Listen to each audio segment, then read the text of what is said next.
Bab 286. Klan Botian. Sander Ye menatap wanita itu. Wanita misterius bilang dia nggak bisa mengalahkan wanita itu, jadi lawan Master Kaisar Agung ke atas. Kaisar Agung. Kenapa Kaisar Agung memicu kebencian orang pada dia? Nggak logis.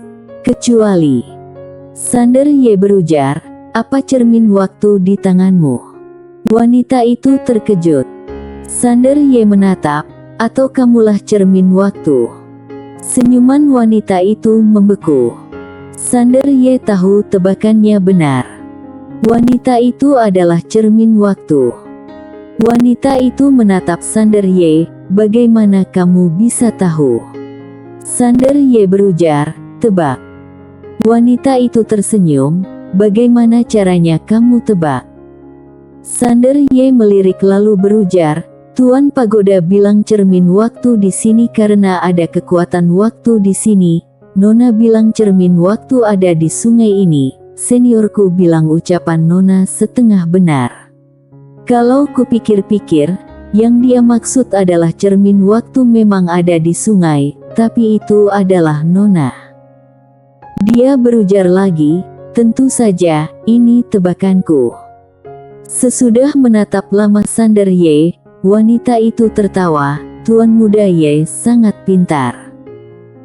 Sander Ye memberi salam, Nona, aku memang datang untuk cermin waktu, tapi aku nggak berniat menguasai cermin waktu, aku hanya mau pinjam sebentar. Wanita itu mencibir, kamu nggak mau kuasai. Tuan Sander, kamu munafik. Sander Ye merentangkan tangan, pagoda kecil muncul. Dia bertanya, bagaimana kualitas pagoda ini? Wanita itu melirik pagoda kecil, payah. Dia mengernyit, lalu berujar, menakjubkan. Pagoda kecil meredam amarahnya. Sander Ye merentangkan tangan lagi, pohon keramat alam muncul.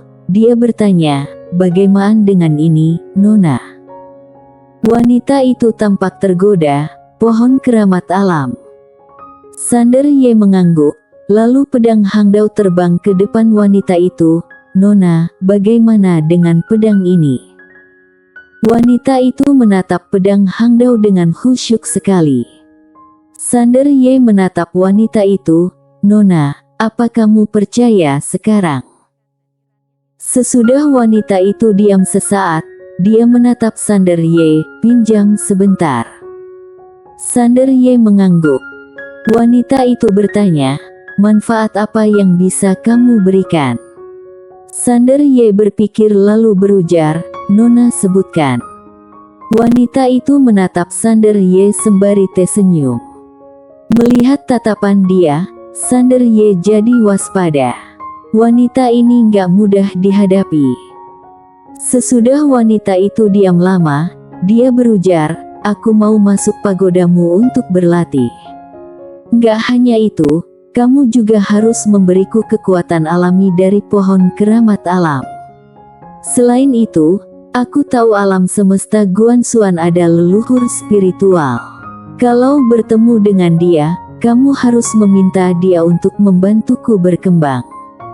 Tentu saja, sebagai imbalan, aku bisa membantumu bertarung, tapi aku nggak akan mengakuimu sebagai majikanku dan bergabung denganmu, bagaimana? Sander Ye berpikir sejenak lalu berujar, oke. Dia nggak rugi. Mendengar persetujuan Sander Ye, wanita itu tersenyum, bagus, sepakat. Sander Ye mengangguk, oke. Mendengar perkataan Sander Ye, senyuman wanita itu semakin lebar. Kalau itu orang lain, tentu saja dia akan mengabaikannya, tapi Sander Ye berbeda, dia adalah Raja Alam Semesta Guanxuan, kalau dia bisa bekerja sama dengan pria ini, keuntungan dia sungguh besar. Terutama leluhur spiritual itu. Leluhur spiritual itu bisa meningkatkan level dia. Sander Ye berujar, siapa namamu?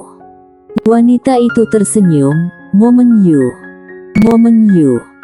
Sander Ye mengangguk, "Nona Yu, aku mau menggunakan kekuatan waktumu untuk menemukan seseorang."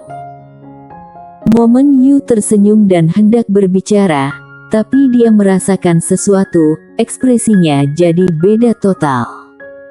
Suara wanita misterius terdengar, "Hati-hati. Hati-hati." Ekspresi Sander Ye jadi khusyuk. Dia tahu wanita misterius gak akan memperingatkannya tentang bahaya kecuali memang sangat berbahaya. Tatapan wanita di depannya juga jadi khusyuk. Sander Ye berbalik, seorang pria mendekat.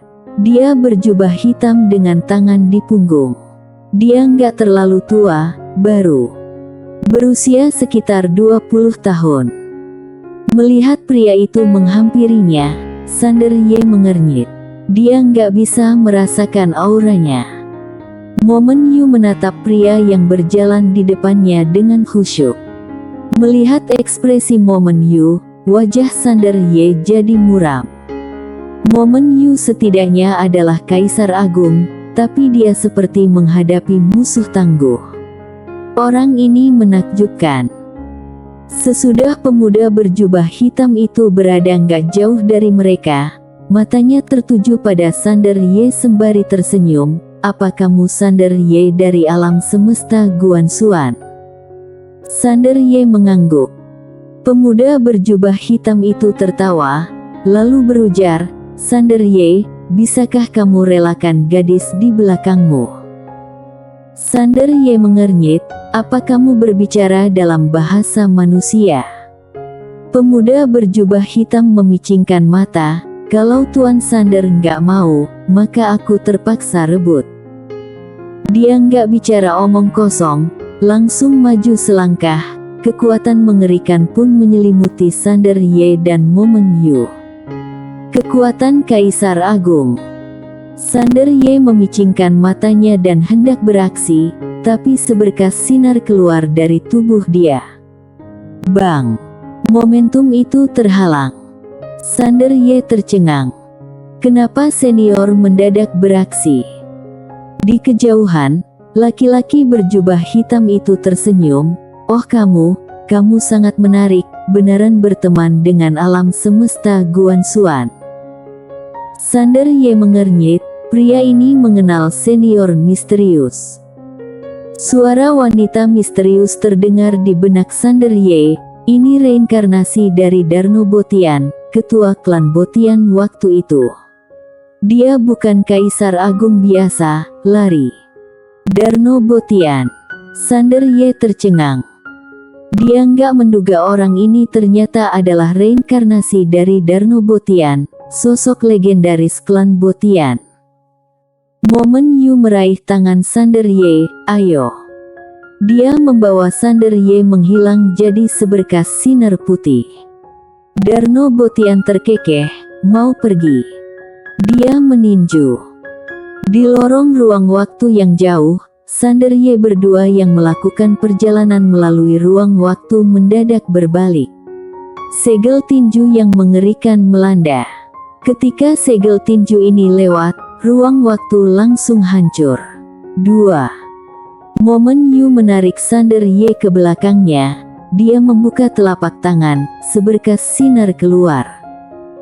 Tapi, begitu sinar waktu ini bersentuhan dengan segel tinju, segel pun hancur. Seberkas sinar mendadak membubung dari tubuh Sander Ye. Bang! Kekuatan dahsyat langsung menghancurkan ruang waktu di sekitarnya. Sander Ye dan Momen Yu terdorong. Begitu keduanya berhenti, Darno Botian muncul di depan mereka. Sander Ye menatap Botian dan berujar, "Yang mulia, alam semesta Guanxuan kayaknya nggak punya dendam pada klan Botian."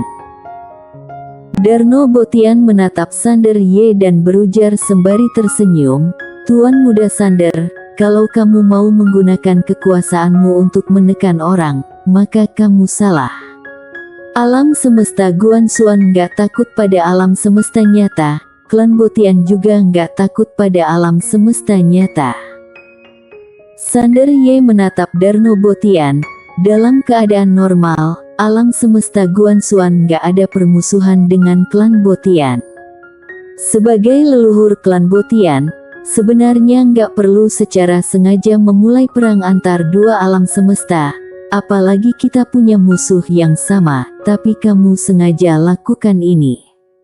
Jadi targetmu bukan hanya cermin waktu, tapi juga garis keturunan iblis gilaku. Wanita misterius itu bilang garis keturunan Botian bisa melahap garis keturunan orang lain, dia memang melakukannya sebelumnya. Darno Botian jelas berniat begini. Dia mau melahap garis keturunan iblis gila. Mendengar perkataan Sander Ye, Darno Botian terperanjat. Biarpun kamu lemah seperti ayam, IQ-mu mengesankan. Sander Ye menatap Darno Botian, apa kamu yakin mau memprovokasi perang antar alam semesta kita? Darno Botian tersenyum dan berujar, Tuan Muda Sander, aku tahu alam semesta Guanxuan jago bertarung, tapi ini benaran gak membuat klan Botian takut. Ketika klan Botian bertarung melawan alam semesta nyata, kalian alam semesta Guanxuan belum muncul. Saat berbicara, dia mendadak menyerbu dan meninju Sander Ye yang berada di dekatnya.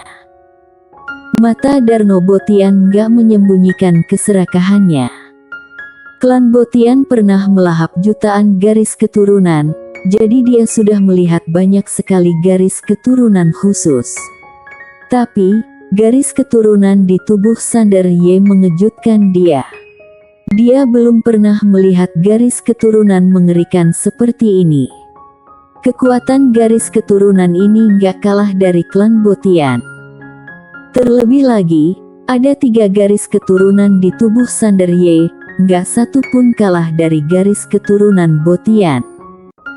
Kalau bisa ditelan, garis keturunan Botian pasti akan naik level. Sesudah memikirkan ini, Darno Botian tertawa. Adapun alam semesta Guanxuan, dia memang gak takut. Klan Botian dulu berani berhadapan dengan dewa nyata, mana mungkin takut dengan alam semesta Guanxuan yang lagi naik daun. Lakukan saja. Seberkas sinar keluar dari tubuh Sander Ye. Bang! Sinar ini memblokir pukulan Darno Botian, tapi ruang waktu hancur.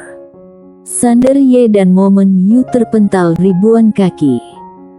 Darno Botian terkekeh, kamu terluka, bahkan ketika kamu berada di puncak, aku gak takut padamu. Dia melirik Sander Ye dengan bersemangat, sesudah aku bereinkarnasi, sukuku pernah cerita tentang garis keturunan iblis gila tapi aku nggak hargai. Aku nggak pernah menduga garis keturunan iblis gila dari alam semesta Guanxuan begitu menakjubkan. Tuhan membantuku. Dia segera menyerbu Sander Ye. Mata Sander Ye menyipit, dengan niat membunuh di matanya. Kalau orang nggak menyinggungnya, dia nggak akan menyinggung orang. Kalau orang menyinggungnya, dia akan menyinggung orang. Sander Ye meraung, kemarilah. Bang! Gak jauh dari Sander Ye, ruang waktu terbelah, lelaki tua berpakaian hitam keluar. Orang tua itu membungkuk pada Sander Ye, salam dekan. Sander Ye tanpa ekspresi, perang dengan klan Botian, suruh Paviliun Xianbao memberikan sanksi penuh pada klan Botian. Siapapun yang berasosiasi dengan klan Botian gak diizinkan bekerja sama dengan Paviliun Xianbao. Siapapun yang membunuh klan Botian akan menerima jutaan esensi jiwa. Orang tua itu bimbang, lalu berujar, Dekan, terlalu banyak. Sander Ye menatap. Lelaki tua itu berujar dengan serius, klan Botian gak begitu berharga, 100.000 cukup. Sander Ye bersambung.